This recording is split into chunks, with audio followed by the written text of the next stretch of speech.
Hello बच्चों, कैसे हो आप सभी लोग? बढ़िया, फर्स्ट क्लास। तो बेटा आज की इस वीडियो में जो है ना, जैसा कि मैं पहले भी बता चुका हूँ, हमारी ये जो चैप्टर 9 की सीरीज चल रही है, क्लास 10th का जो है chapter 9 some applications of trigonometry, ठीक है। और इसके जो है ना एक्सरसाइज जो 9.1 है उसके मैं 5 क्वेश्चन तुम्हें करा चुका हूँ। और आज की इस वीडियो में हम बात करेंगे 6 से लेकर 10 क्वेश्चन की, ठीक है। थोड़ा थोड़ा करो लेकिन अच्छी तरह से समझ के करो, इसीलिए जो है ना थोड़े थोड़े क्वेश्चन को लेकर मैं वीडियो बना रहा हूँ सेपरेट, ठीक है ना। तो इसमें जो हम बात करेंगे 6 to 10 तक की।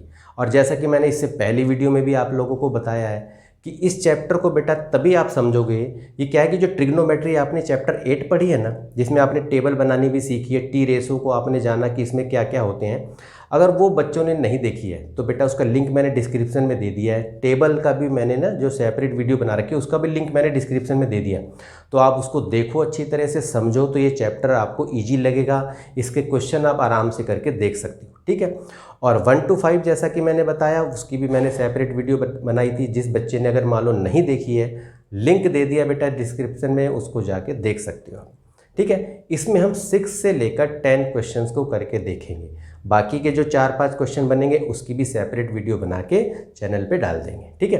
तो आइए शुरू करते हैं। क्वेश्चन नंबर 6 देखो बेटा, आप 1.5 मीटर लंबा एक बच्चा है, ठीक है। 1.5 मीटर लंबा एक बच्चा है।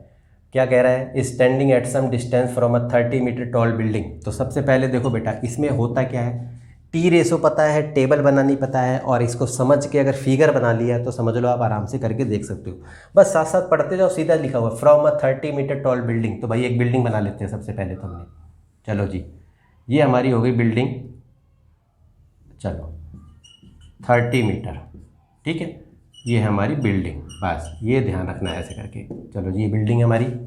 अब क्या कह रहा है कि एक लड़का 1.5 मीटर जो लंबा है वो कुछ दूरी पे खड़ा है। तो मान लो कि भाई चलो हमने ये बना दिया ऐसे करके।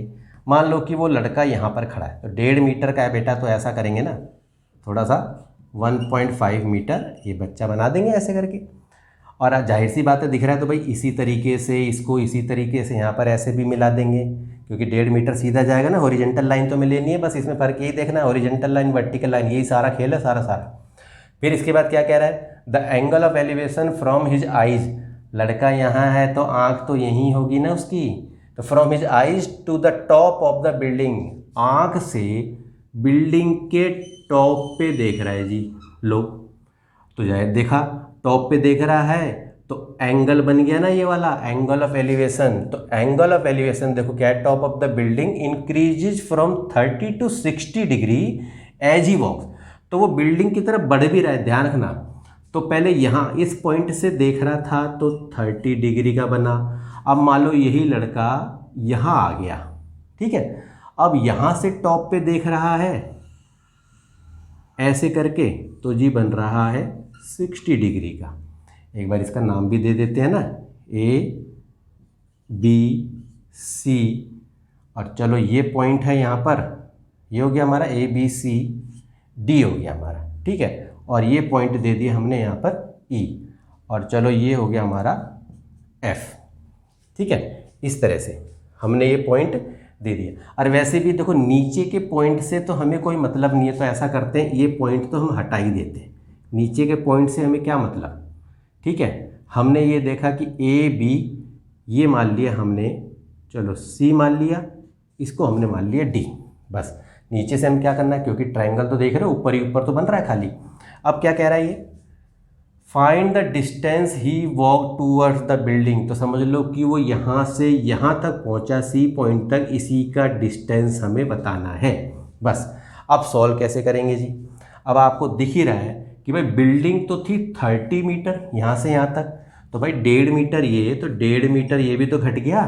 तो 1.5 मीटर अगर ये घट गया तो ए बी की लेंथ कितनी आ जाएगी, 28.5 मीटर, ठीक है ना। 28.5 और 1.5 30 हो जाएगा। तो ए बी हमारा आ गया इस तरह से, ठीक है। अब बस बस और कुछ नहीं करना आपको। अब करना क्या है हमें, बस हमने लिया पहले, बस इन ट्रायंगल मान लो हमने लिया A B C, A B C. अब ए बी सी में यदि मैंने लिया तो आपको दिख ही रहा है कि देखो बेटा ये नॉन साइड हो गई और ये अननोन साइड है, क्लियर है। परपेंडिकुलर अपॉन में बेस, तो परपेंडिकुलर अपॉन में बेस होता है हमारा tan 60। तो ये हो गया हमारा AB और ये हमारा हो गया BC।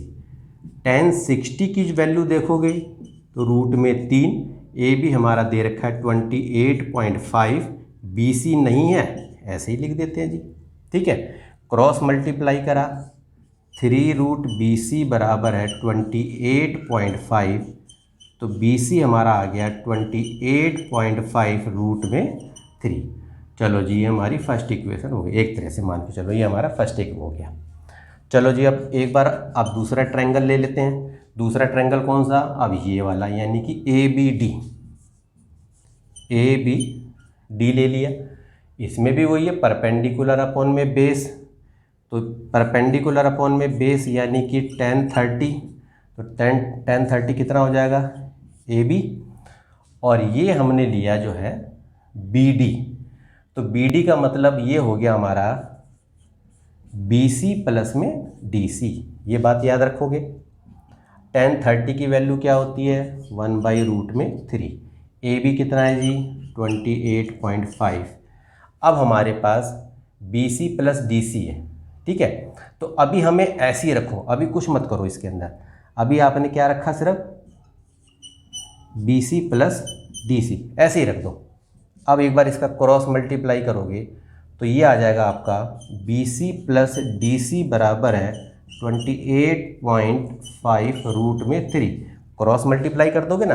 अब बस ये देखना है BC बराबर इतना है, तो यहाँ भी BC की ही वैल्यू लेनी है। तो हमने क्या करा? BC बराबर है 28.5√3 माइनस में DC। लो जी, हमारी ये सेकंड बन गई। अब दोनों BC को बराबर में लिख देंगे। अब दोनों BC को बराबर में लिखेंगे तो अब हमारा कितना आएगा? अब देखो बेटा, इसको थोड़ा सा मैं मिटा देता हूँ ताकि आपको समझ में आ जाए अच्छे से। ठीक है ना। अब ये यहाँ से थोड़ा सा मैं मिटा देता हूँ, बस BC की वैल्यू रख लेते हैं हम खाली यहाँ पर। ये हमारा BC आ गया इतना। ठीक है, अब यहाँ पर देखो क्या है।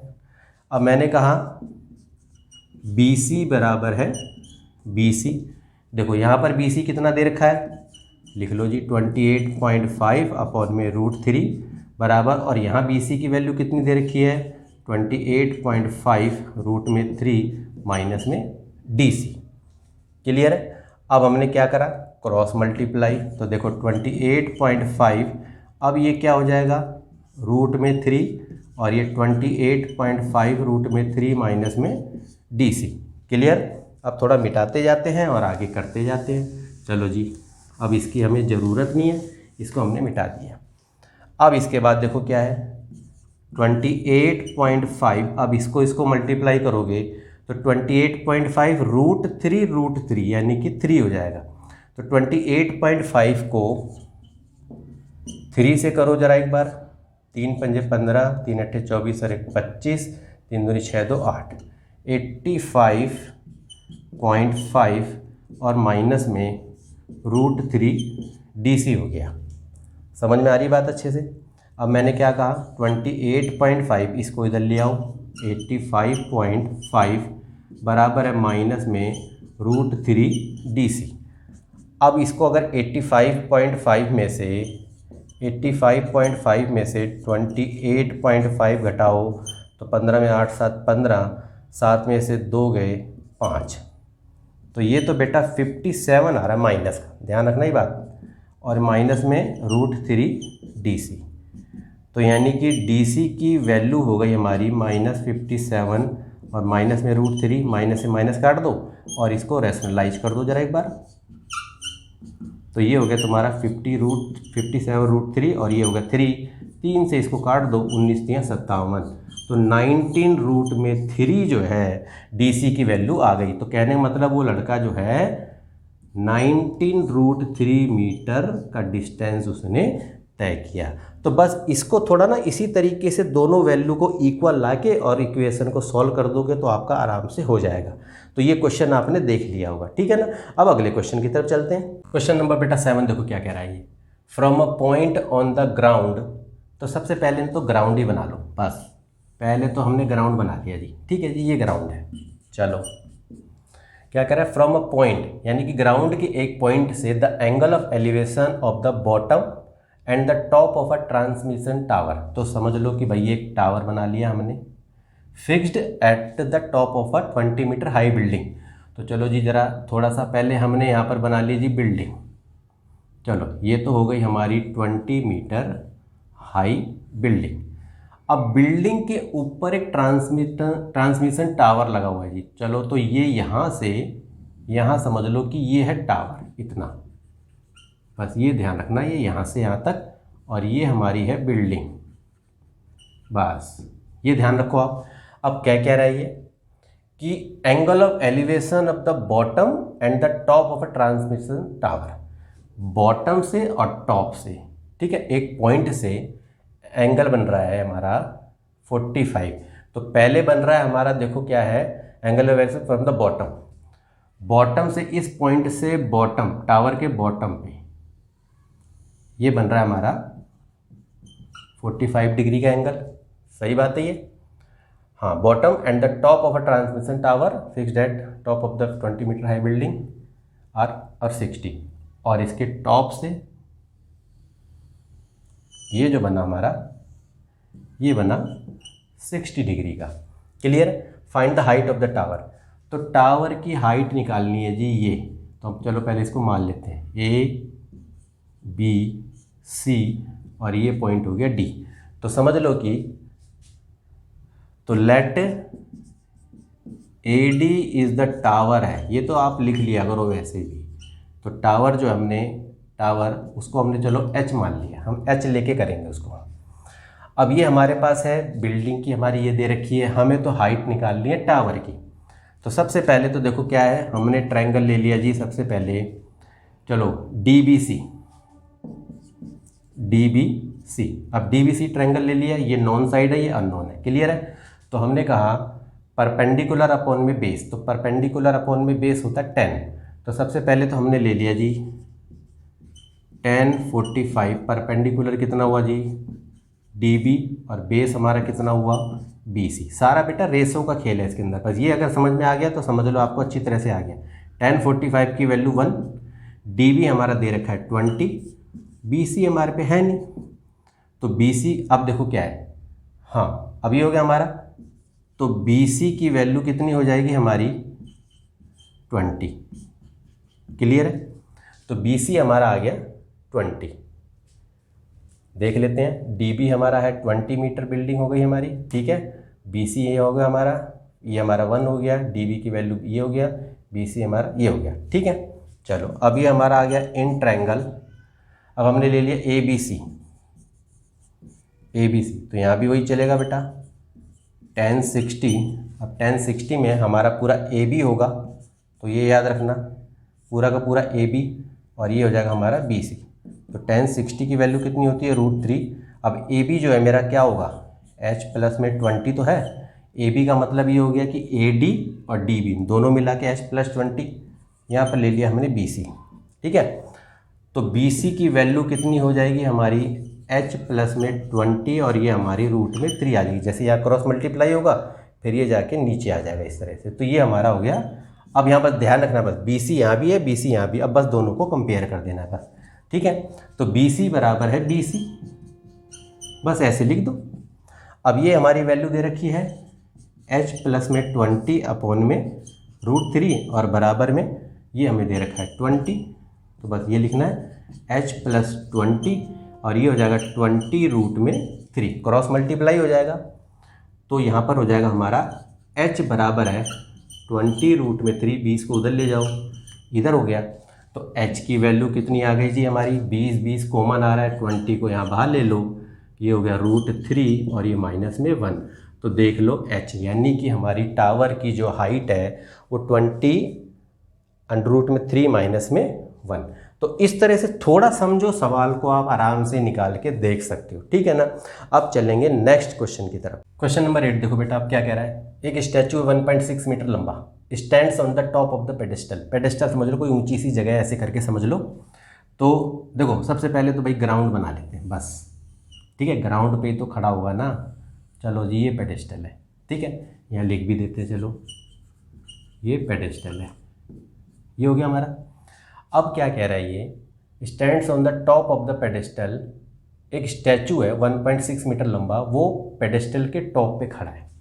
तो समझ लो कि यहाँ तक पेडेस्टल है और यहाँ पर 1.6 मीटर ये स्टैचू है, यहाँ खड़ा है जी। ठीक, अब ये हो गया। अब क्या कह रहा है, हाँ, from a point on the ground, ground के किसी भी एक पॉइंट से, चलो मान लिया कि हमने इस पॉइंट से the angle of elevation of the top of the statue is 60, top पे इस पॉइंट से ना स्टैचू के टॉप से एंगल ऑफ एलिवेशन बन रहा है हमारा 60 डिग्री का। क्लियर है। And from the same point, और इसी पॉइंट से the angle of elevation of the top of the pedestal, pedestal का टॉप कौन सा है जी, यहाँ से, इसी पॉइंट से समझ लो पेडेस्टल के टॉप पे ये बन रहा है हमारा 45 डिग्री का एंगल। मान लेते हैं जरा एक बार, ए बी सी, ये पॉइंट डी मान लिया। ठीक है। Find the height of the pedestal, height of the pedestal बताना है, यानी कि डी बी, ये हमें बताना है। ठीक है ना। तो अब हम सॉल्व करते हैं यहाँ पर। तो देखो, अब ट्रायंगल देखना है इसमें कैसे बन रहा है, रेशो क्या निकलेगा, साइन लेना है, टेन लेना है, कॉस लेना है, उसी हिसाब से हम चल लेंगे। तो सबसे पहले हमने ट्रायंगल ले लिया, देखो इन ट्रायंगल डीबीसी ले लिया। अब डीबीसी में आपको देखो दिख ही रहा है कि हाँ, हमारे पास ये हो गया परपेंडिकुलर अपॉन में बेस, तो परपेंडिकुलर अपॉन बेस होता है 10।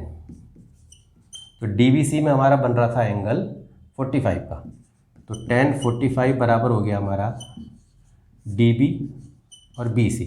10 45 1 होता है, डीबी हमारे पास नहीं है, बीसी भी हमारे पास नहीं है ना। ठीक है। अच्छा, तो अब हमने देखा क्रॉस मल्टीप्लाई करेंगे हम, तो बीसी बराबर हमारा डीबी हो जाएगा। बस इसको ऐसे मान लो, बस ऐसे, तो बीसी हमारा हो गया डीबी। चलो अब इस ट्रायंगल को ले लो जरा एक बार। अब इस ट्रायंगल को हम लेंगे ए बी सी, तो ए बी सी लेंगे तो परपेंडिकुलर अपॉन बेस है, तो 10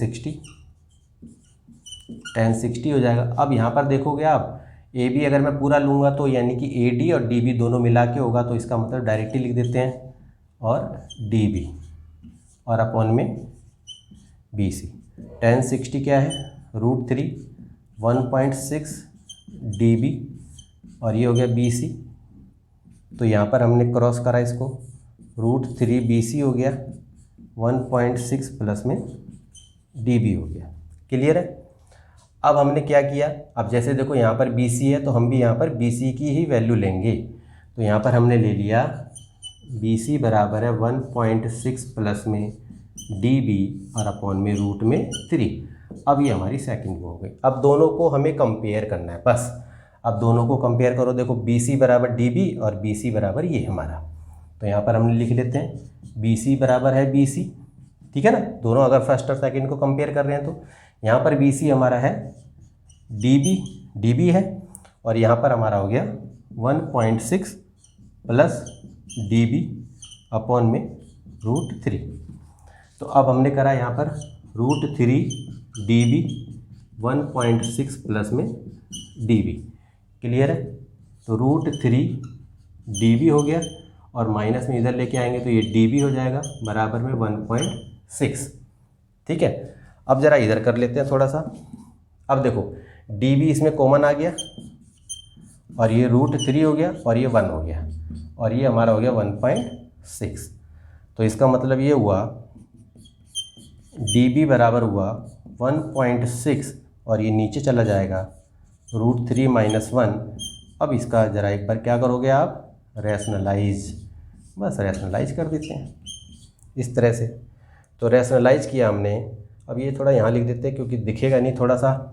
तो देखो डी बी हमारा क्या हो जाएगा, इसको हमने किया 1.6 और √3 - 1 आ गया, और इसको करेंगे हम, तो देखो ये माइनस में था तो बेटा ये प्लस में होगा, ध्यान रखना। ये तो ये प्लस में हो गया, और देखो a - b a + b, तो a की स्क्वायर माइनस b की स्क्वायर होता है, तो आपने करा √3 की स्क्वायर माइनस में 1 की स्क्वायर, तो 1.6 √3 प्लस में 1, और ये हो जाएगा हमारा, रूट से रूट कटेगा, 3 में से 1 गया 2। अब डिवाइड कर दो इसको, तो 0.8, तो वैल्यू आ गई 0.8 √3 प्लस में 1। ये हमारी डीबी की लेंथ यानी कि पेडेस्टल की लेंथ हमारी आ जाएगी। ठीक है, अब अगले क्वेश्चन की तरफ चलते हैं। क्वेश्चन 9 देखो बेटा क्या कह रहा है, the angle of elevation of the top of a building. अब देखो टॉप ऑफ अ बिल्डिंग, तो जाहिर सी बात है, चलो एक बिल्डिंग बना लेते हैं पहले। चलो हमने बना दी भाई, ये है बिल्डिंग। ठीक है, यहाँ लिख देते हैं बिल्डिंग। चलो ग्राउंड भी बना देते हैं। ठीक है ना। अब दे रखा है फ्रॉम, देखो the angle of elevation of the top of a building, building के टॉप से, from the foot of a tower, tower के फुट पे, तो यानी कि एक टावर भी होगा। तो चलो एक टावर भी हमने बना दिया। चलो जी, ये हो गया हमारा टावर, ये हमारा टावर है। अब देखो क्या है कि बिल्डिंग के टॉप से, from the top foot of the tower is 30 degree, तो बिल्डिंग के टॉप से टावर के फुट पे 30 डिग्री का एंगल बन रहा है। ठीक है, and the angle of elevation of the top of a building, building के टॉप से, from the foot of the, angle of elevation of the top of the tower, यानी कि टावर के टॉप से, from the foot of the building, तो tower के top से building के फुट पे कितने का बन रहा है जी, 60 डिग्री का बन रहा है। बस थोड़ा सा ये समझना होता है, बस और कुछ नहीं है, इसको बस थोड़ा सा समझ लो, फिगर को ढंग से बना लो, बस बाकी चीज़ें तो फिर आसान लगेगी आपको। अब if the tower is 50 metre high, तो भाई देख लो जी, टावर 50 मीटर का दे रखा है। ठीक है, find the height of the building, building की हाइट निकालनी है। चलो भाई एच मान लेते हैं, मान लेना, तो यहाँ लिख देना बस, और क्या है, जब अगर माना है तो लिख देना। तो तुमने लिख दिया कि जी let A B is the building, अब मान लिया हमने इसको एच मीटर। ठीक है, चलो जी, अब वही चीज़ है, ट्रायंगल देखो बन रहा है, उसी हिसाब से हम कर लेते हैं। तो सबसे पहले ले लिया जी, चलो हमने in triangle A B C. अब ए बी सी ट्रायंगल में आपने देखा परपेंडिकुलर अपॉन में बेस लेंगे, तो जाहिर सी बात है tan 30 लेंगे हम। तो tan 30 परपेंडिकुलर हमने ए बी यानी कि एच ही ले लो जी, अब एच माना है तो, और ये हमारा हो गया बी सी। तो tan 30 1/√3, तो एच अपॉन में बी सी, ये हो गया। क्रॉस मल्टीप्लाई करो तो बी सी की वैल्यू क्या आ जाएगी, √3h। चलो जी, ये हमारा एक तो हो गया। अब दूसरा जी इन ट्रायंगल कौन सा लेंगे जी, उधर से ले लेते हैं डी बी सी। अब डी बी सी में देखा हमने तो tan 60 होगा जी, तो tan 60 परपेंडिकुलर यानी कि डी सी अपॉन में बी सी। tan 60 की वैल्यू √3, डी सी कितना दे दिया जी 50, बी सी। ठीक है, तो बी सी हमारा हो जाएगा 50/√3, क्रॉस मल्टीप्लाई करोगे इधर चला जाएगा। तो बस ये ध्यान रखना है कि फर्स्ट वाली अगर तुम्हारी इक्वेशन जो बन रही है उसमें भी यही वैल्यू सेम होनी चाहिए। देखो यहाँ भी बी सी है, यहाँ भी बी सी है, कोई भी आ सकता है कुछ भी, लेकिन दोनों सेम होना चाहिए। फिर दोनों जब सेम हो जाएगा तो दोनों को कंपेयर कर देंगे, तो बस बी सी बराबर बी सी है। अब यहाँ बी सी हमारा दे रखा है √3h, और यहाँ पर बी सी दे रखा है 50/√3 है। अब इसको यहाँ पर करेंगे भाई, √3h √3 बराबर में 50। अब ज़रा इसको यहाँ भी लिख लेते हैं, तो √3 करोगे तो भाई 3h हो जाएगा, और ये हो जाएगा हमारा 50। तो h बराबर है 50/3। अब ऐसे चाहे मिक्स फ्रैक्शन में लिखना तो लिख दो, 16 3 48 दो 50 मीटर। ठीक है, ऐसे छोड़ना तो ऐसे छोड़ दो।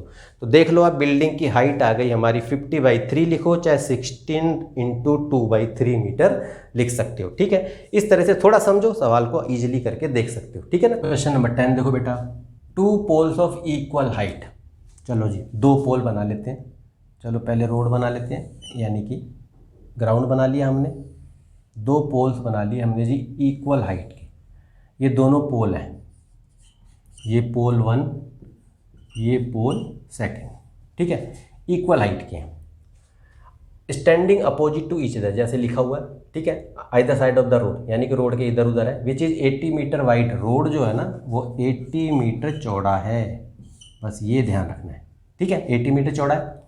From a point between them on the road, road के बीच में एक पॉइंट है मान लो कहीं भी, the angle of elevation of the top of the poles are 60 और 30। तो मान लो कि कहीं पर एक पॉइंट है, मान लो कि मैंने यहाँ पर पॉइंट बना लिया, इस पॉइंट से बिट पोल के इधर से भी एंगल बन रहा है और इस वाले पोल से भी एंगल बन रहा है। तो एक बन रहा है हमारा 60 का और एक बन रहा है हमारा 30 का। तो find the height of the poles, हमें हाइट निकालनी है। तो चलो हाइट हमने h ही मान लेते हैं इसको भी, ये भी हमारा h है क्योंकि दोनों बराबर है। A B C D E, इस तरह से हमने मान लिया। हाइट ऑफ द पोल्स निकालना है and the distance between the point from the poles. और ये जो पॉइंट है ना, ये वाला जो पॉइंट है, तो वो पोल से कितने कितने डिस्टेंस पे है, ठीक है। तो ये हमें करना है। तो देखो सीधा सीधा करो, आप ट्रायंगल ही ले लो सबसे पहले, बाकी तो लेट आप कर लेना कि भाई ये पोल से हमारा h हमने इसको मान ही लिया है। तो चलो सबसे पहले हमने ले लिया इन ट्रायंगल ABC हमने ले लिया। तो ABC में आपने देखा परपेंडिकुलर अपॉन में बेस, तो ये हो गया हमारा tan 60 हो गया हमारा h, यानी परपेंडिकुलर ये माना था, बेस हमारा ये हो गया। tan 60 की वैल्यू √3 h अपॉन में बेस, तो ये हमारा हो जाएगा BC h अपॉन में √3। चलो जी हमारा हो गया नंबर 1, क्योंकि क्रॉस मल्टीप्लाई करोगे तो उधर चला जाएगा। अब ले लो जी इन ट्रायंगल उधर वाला, यानी ECD ले लिया हमने, वहाँ भी वही चीज़ करो। tan 30 है जी, ED यानी कि वो भी h ही हो गया, और ये ले लिया हमने CD। tan 30 1/√3 h CD हो गया, इसको हमने करा यहाँ पर, तो CD बराबर हो गया हमारा √3h, ये हमारा सेकंड हो गया। क्लियर है। अब यहाँ पर देखो आप क्या है हमारा कि हाँ ये चीज़ हमारी हो गई, लेकिन हमें एक चीज़ तो देखी नहीं हमने। अब वो चीज़ क्या, देखो ये 80 मीटर चौड़ा, अब ये पॉइंट जो हमारा है, तो हमने देखो क्या करा, मान लो इसको मैंने x मान लिया, तो ये मेरा हो गया 80 - x। ये ध्यान रखना आप, क्योंकि देखो यहाँ पर BC है, यहाँ CD है, इस तरह से आ रहा है हमारा। क्लियर है ना। तो अब यहाँ पर देखो, यानी कि ये जो BC है ये x हो गया, और यहाँ पर CD जो है वो हमारा 80 - x है। तो देखो यहाँ पर अब ऐसे समझो, फर्स्ट इक्वेशन जो हमारी है, तो मैंने ये मान लिया कि भाई ये x बराबर है मेरा h अपॉन में √3 होगी, ये फर्स्ट, ठीक है ना। और दूसरी में मेरा क्या था, CD था मेरा, तो CD जो है मेरा 80 - x है, तो ये हो गया मेरा 80 - x बराबर √3h। तो यानी कि 80 इसको इधर लाऊंगा तो √3h हो जाएगा, और x को इधर ले जाऊंगा तो ये मेरी सेकंड हो गई। अब देखो यहाँ x की वैल्यू ये है और यहाँ पर x की वैल्यू ये है। अब इन दोनों को हम बराबर ले लेंगे, बस ये ध्यान रखा करो आप अच्छे से, ठीक है। x बराबर हो गया, तो यहाँ पर हो गया हमारा, देखो बेटा h √3, और ये हो गया मेरा 80 - √3h। क्लियर है। क्रॉस मल्टीप्लाई कर देंगे, h √3 80 माइनस में √3h हो जाएगा। तो यहाँ पर हमारा हो जाएगा h, इसको हमने करा 80 √3 और 3 3 जा, यानी कि ये 3h हो जाएगा, ठीक है। अब ज़रा यहाँ लिख लेते हैं। अब ये h है, इसको इधर लाएंगे तो प्लस में 3h हो जाएगा, और ये हमारा हो जाएगा 80 √3, तो ये हमारा हो गया 4h 80 √3। तो h की वैल्यू 80 √3 अपॉन में 4, काटा हमने 20 चौक 80, तो यहाँ पर h जो है 20 √3 आ है। ये आपने देख लिया। तो कहने का मतलब ये हुआ कि पोल की हाइट तो हमारी आ गई जी 20 √3, पोल की हाइट। क्लियर है। अब हमें निकालना क्या है, अब हमें निकालना है बीच के डिस्टेंस को, बीच के डिस्टेंस को हमें निकालना है। तो अब हम क्या करेंगे कि जैसे कि देखो आप, अगर मैं x की वैल्यू निकाल दूँ तो देखो यहाँ पर मेरा h जो है 20 √3 आ रहा है। अब इसको मैं पुट कर लेता हूँ इसके अंदर। तो चलो एक बार ज़रा इसको हम मिटा लेते हैं पहले ज़रा एक बार। यहाँ देखो वाले, अच्छी तरह से समझो आप, देखो आप। अब यहाँ पर देखो क्या है, मेरा h जो आया 20 √3 है, और यहाँ पर x बराबर है h अपॉन में 3। तो x बराबर है h अपॉन में √3, ठीक है। और h मेरा है 20 √3, तो 20 √3 अपॉन में √3, इससे कटेगा, तो x की वैल्यू मेरी आ गई 20। क्लियर है। तो ये 20 आया, और उधर से मैंने करा 80 माइनस एक्स, तो 80 में से 20 जाएंगे तो ये आपका आ जाएगा 60। तो कहने का मतलब ये हुआ कि ये जो पॉइंट है इस पोल से मान लो कि अगर मान लो वो 20 मीटर है मान के चलो, और इस वाले पोल से वो उधर से 60 मीटर है, ठीक है। तो बस ऐसे थोड़ा सा समझो आप, तो देखो आपने पोल की भी हाइट निकाल ली और ये जो रोड के बीच का जो डिस्टेंस है उसकी भी आपने निकाल ली। तो बस ऐसे थोड़ा सा समझो, समझ के आप आराम से करके देख सकते हो, ठीक है ना। तो बेटा आज के लिए मैंने 6 to 10 क्वेश्चन मैंने बोला था वो मैंने आपको करा दिए, बाकी जो क्वेश्चन है उसकी नेक्स्ट सेपरेट वीडियो में बना दूंगा, ठीक है।